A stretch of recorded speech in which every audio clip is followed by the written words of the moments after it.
عبداللہ بن سبا کے پیروکار مدینہ پہنچے تو آپ نے اہل کوفہ اور اہل بصرہ کو خط لکھے اور نماز میں شریک ہونے کا اعلان کرایا۔ جب رسول اللہ صلی اللہ علیہ وآلہ وسلم کے صحابہ کرام نے آپ کو چاروں طرف سے گھیر لیا تو آپ نے حمد و ثنا کے بعد ان لوگوں کے حالات سے انہیں آگاہ کیا، اور وہ دونوں مخبر بھی کھڑے ہو گئے۔ سب نے متفق ہو کر کہا کہ آپ ان سب کو قتل کر دیں، کیونکہ رسول اللہ صلی اللہ علیہ وآلہ وسلم نے فرمایا تھا، جو شخص مسلمانوں کا مستقل خلیفہ حاکم ہوتے ہوئے اپنے یا کسی دوسرے شخص کے لیے پراپوگنڈا کرے یا اس کے خلیفہ بننے کی دعوت دے تو اس پر اللہ کی لعنت ہے، تم اسے قتل کر دو۔ حضرت عمر بن خطاب نے فرمایا تھا، میں تمہارے لیے ایسے شخص کے لیے کوئی رعایت نہیں چھوڑتا مگر یہ کہ تم اسے مار ڈالو، میں بھی اس کام میں تمہارا شریک کار سمجھا جاؤں گا۔ حضرت عثمان نے فرمایا، ہم انہیں معاف کرتے ہیں اور درگزر کرتے ہیں اور اپنی کوششوں کے مطابق انہیں دیکھتے رہیں گے، ہم کسی سے دشمنی نہیں رکھیں گے جب تک کہ وہ کسی حد شرعی کے گناہ کا مرتکب نہ ہو یا کفر کا اظہار نہ کرے۔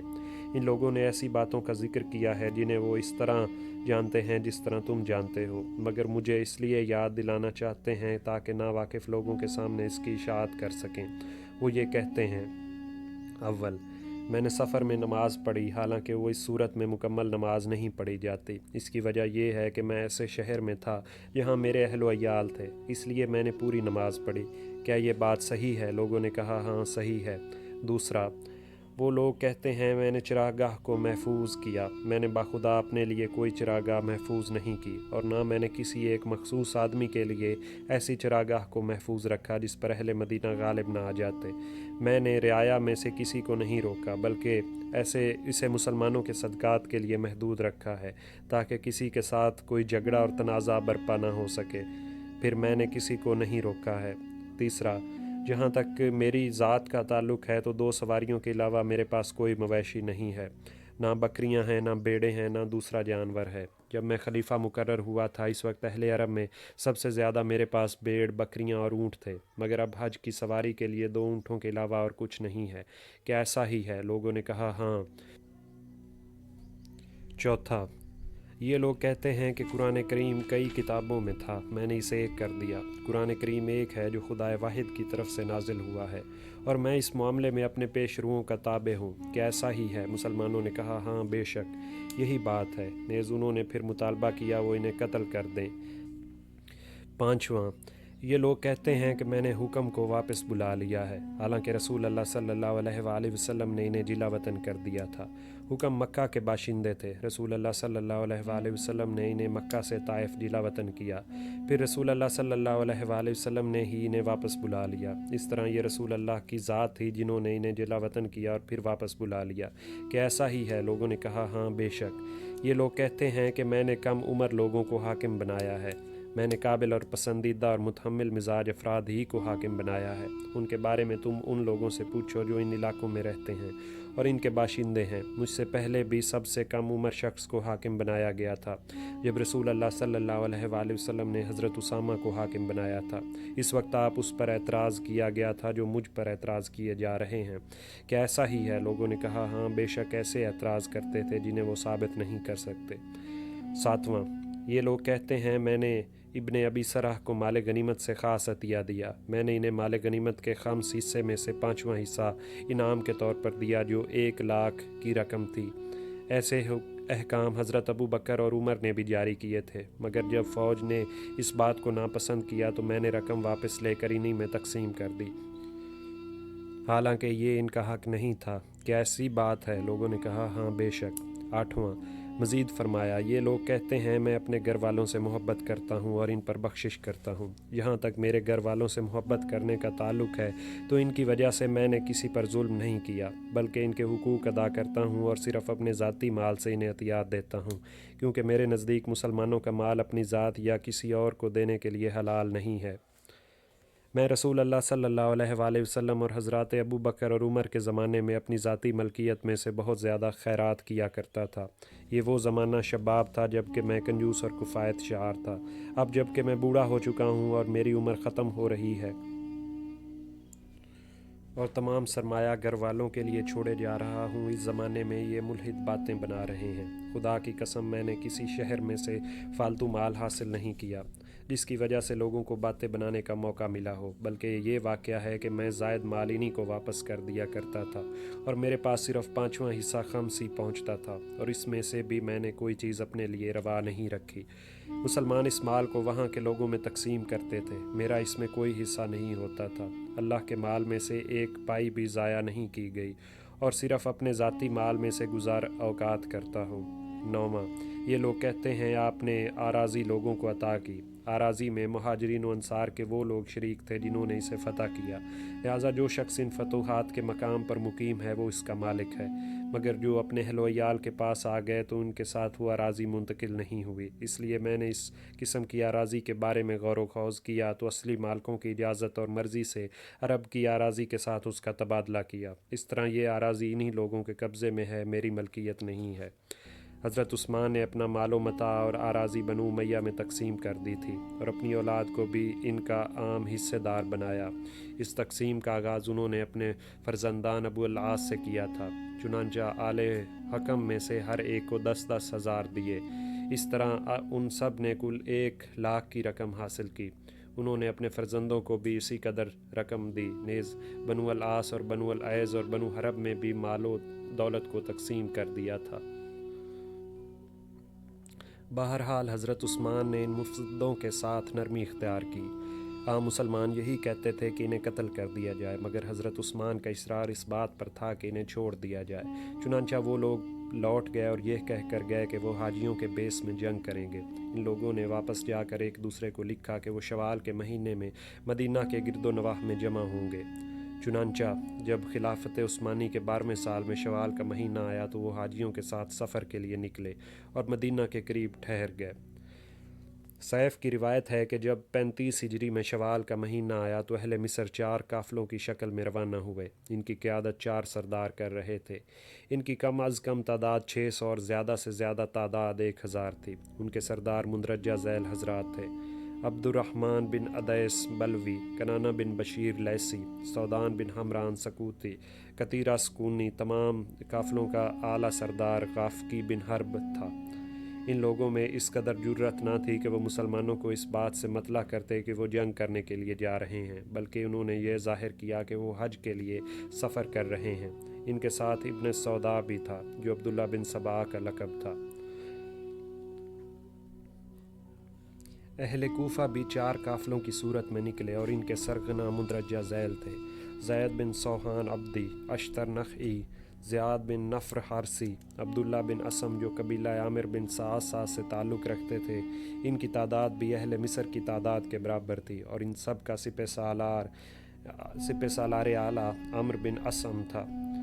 اہل بصرہ بھی 4 قافلوں میں روانہ ہوئے۔ ان کے سرغنہ یہ تھے: حکیم بن حبلہ عبدی، زریح بن عباد عبدی، بشر بن شریح، الحتم بن زبعی القیسی، ابن المجراس بن عبد بن عمرو حنفی، اور ان کی تعداد بھی اہل مصر کی تعداد کے برابر تھی، اور ان سب کا حاکم اعلیٰ ہرکوس بن زعیر سعدی تھا۔ ان لوگوں میں کچھ اور لوگ بھی شامل ہو گئے تھے۔ اہل مصر حضرت علی کے طرفدار تھے، اہل بصرہ حضرت طلحہ کو پسند کرتے تھے، جبکہ اہل کوفہ حضرت زبیر کے حامی تھے۔ بغاوت پر سب کا اتفاق تھا، تاہم یہ لوگ مختلف خیالات کے تھے اور ہر گروہ کو اپنی کامیابی کی امید تھی اور دوسرے گروہوں کی ناکامی کا اندیشہ تھا۔ یہ سب مفسدین روانہ ہوئے۔ جب مدینہ 3 منزل پر رہ گیا تو بصرہ کے کچھ لوگ ذوخشب کی منزل پر ٹھہر گئے اور اہل کوفہ کے کچھ آواز کے مقام پر ٹھہرے۔ ان کے پاس مصر کے کچھ لوگ آئے، انہوں نے اپنی عوام کو ذوالمردہ کے مقام پر چھوڑا، اور اہل مصر اور اہل بصرہ کے پاس زیاد بن نفر اور عبداللہ بن اسم آئے، اور دونوں کہنے لگے: تم نہ تو خود جلد بازی سے کام لو اور نہ ہمیں جلد بازی پہ مجبور کرو۔ جب ہم مدینہ میں داخل ہو جائیں گے اس وقت ہم تم کو اطلاع دیں گے، کیونکہ ہمیں یہ اطلاع ملی ہے کہ مدینہ میں لوگ ہمارے مقابلے میں لشکر آرا ہو گئے ہیں۔ باخدا اگر اہل مدینہ کو اس وقت ہم سے اندیشہ پیدا ہو گیا اور انہوں نے ہمارے ساتھ جنگ کرنے کو جائز قرار دیا جبکہ انہیں ہمارے بارے میں صحیح علم نہیں، تو انہیں ہمارے بارے میں پوری معلومات حاصل ہوں گی، تو اس وقت وہ ہمارے سخت مخالف ہو جائیں گے اور ہمارا یہ سارا منصوبہ خاک میں مل جائے گا۔ اگر وہ ہمارے ساتھ جنگ کرنے کے روادار نہیں اور جو اطلاع ہمیں ملی ہے وہ غلط ثابت ہوگی تو ہم اس کی اطلاع لے کر واپس آئیں گے۔ ان لوگوں نے کہا تم دونوں جاؤ۔ چنانچہ یہ دونوں افراد مدینہ پہنچے۔ انہوں نے ازواج مطہرات نبی کریم صلی اللہ علیہ وآلہ وسلم اور حضرات علی، طلحہ اور زبیر سے ملاقاتیں کی اور کہا ہم اس خاندان کی اقتداء کرتے ہیں اور ہم یہ چاہتے ہیں کہ یہ خلیفہ ہمارے بعض حکام کو مزول کر دے۔ ہم صرف اس مقصد کے لیے آئے ہیں اور مسلمانوں سے ہم نے اس مقصد کی اجازت حاصل کی ہے، مگر ہر ایک نے تعاون سے انکار کیا اور مخالفت کی اور یہ کہا ان انڈوں سے چوزے نہیں نکلیں گے۔ چنانچہ وہ دونوں یہ خبر لے کر واپس آ گئے۔ اس کے بعد اہل مصر کے کچھ افراد مل کر حضرت علی کے پاس پہنچے اور بصرہ کے کچھ افراد حضرت طلحہ کے پاس آئے اور کوفہ کے حضرات حضرت زبیر کے پاس آئے، اور ہر گروہوں نے یہ کہا دوسری جماعتیں ہمارے امیر کے ہاتھ پر بیعت کر لیں ورنہ ہم ان کی خلاف تدبیر کریں گے اور ان کی جماعت سے الگ ہو جائیں گے۔ چنانچہ اہل مصر حضرت علی کے پاس آئے۔ وہ احجار الزریت کے پاس ایک لشکر میں تھے۔ ان کے گلے میں تلوار تھی اور سرخ یمنی امامہ باندھے ہوئے تھے۔ انہوں نے حضرت حسن کو حضرت عثمان کے اجتماع میں بھیجا ہوا تھا۔ چنانچہ حسن حضرت عثمان کے پاس بیٹھے ہوئے تھے اور علی احجار الزریت کے مقام پر تھے۔ مصریوں نے جا کر انہیں سلام کیا اور اپنی گزارش پیش کی۔ حضرت علی نے انہیں برا بھلا کہا اور انہیں نکال دیا۔ آپ نے فرمایا نیک لوگوں کو یہ بات معلوم ہے کہ ذو المرہ اور ذو خشب کے لشکر پر حضرت محمد صلی اللہ علیہ وآلہ وسلم نے لعنت فرمائی ہے، تم واپس جاؤ، اللہ تمہارے ساتھ سے بچائے۔ اور وہ بولے اچھا، اور پھر وہ چلے گئے۔ اہل بصرہ حضرت طلحہ کے پاس پہنچے۔ وہ بھی حضرت علی کے قریب دوسری جماعت میں تھے۔ انہوں نے بھی اپنے دونوں فرزندوں کو حضرت عثمان کے پاس بھیجا ہوا تھا۔ بصرہ کے لوگوں نے انہیں سلام کیا اور اپنی خواہش کا اظہار کیا۔ وہ بھی ان پر چینخے اور چلائے اور انہیں نکال دیا۔ آپ نے یہ فرمایا مومنوں کو یہ بات معلوم ہے کہ ذو المرہ، ذو خشب اور آواز کی فوجوں پر حضرت محمد صلی اللہ علیہ وآلہ وسلم نے لعنت فرمائی ہے۔ کونی حضرت زبیر کے پاس آئے اور وہ بھی دوسری جماعت میں بیٹھے تھے۔ انہوں نے بھی اپنے فرزند حضرت عبداللہ کو حضرت عثمان کے پاس بھیج رکھا تھا۔ انہوں نے بھی سلام کر کے درخواست پیش کی۔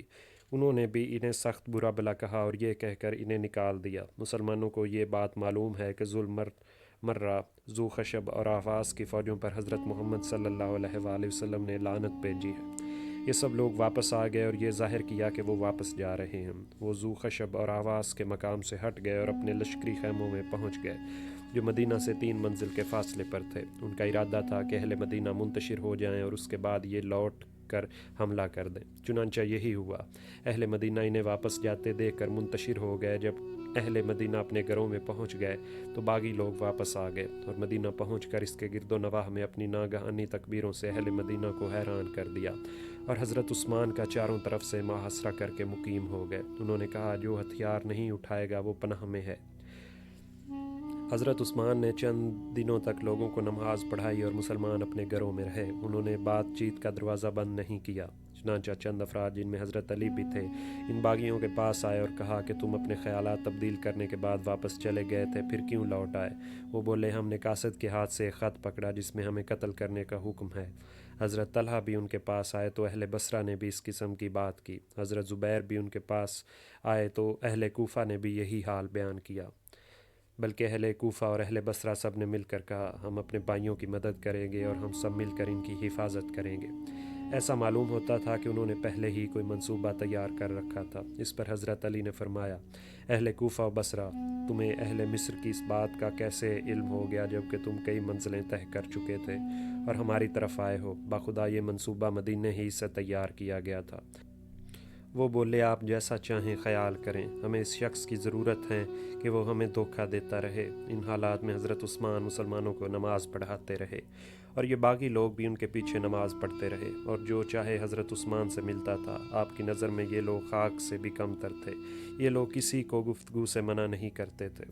حضرت عثمان نے مختلف شہروں میں امداد کے لیے خطوط بھیجے جن کا مضمون یہ ہے اللہ بزرگ و برتر نے حضرت محمد صلی اللہ علیہ وآلہ وسلم کو حق کا پیغام دے کر بھیجا تاکہ وہ بشارت دیں اور ڈرائیں۔ آپ نے ہمارے لیے اللہ کی کتاب چھوڑی ہے جس میں حلال اور حرام ہے اور اس میں اس نے اپنے تمام احکام بیان کر دیے ہیں، خواہ بندوں کو وہ پسند آئیں یا نہ پسند ہوں۔ پہلے حضرت ابو بکر اور عمر خلیفہ ہوئے، پھر میرے علم و درخواست کے بغیر مجھے مجلس شورا میں شامل کیا گیا، پھر پھر میری خواہش کے بغیر اہل شورا نے سب لوگوں سے مشورہ کر کے مجھے منتخب کیا۔ میں نے ان کے اندر رہ کر وہ کام کیے جنہیں وہ اچھی طرح جانتے ہیں اور ان کا انکار نہیں کر سکتے۔ میں نے شریعت کی پیروی کی اور کسی بدعت کا ارتکاب نہیں کیا۔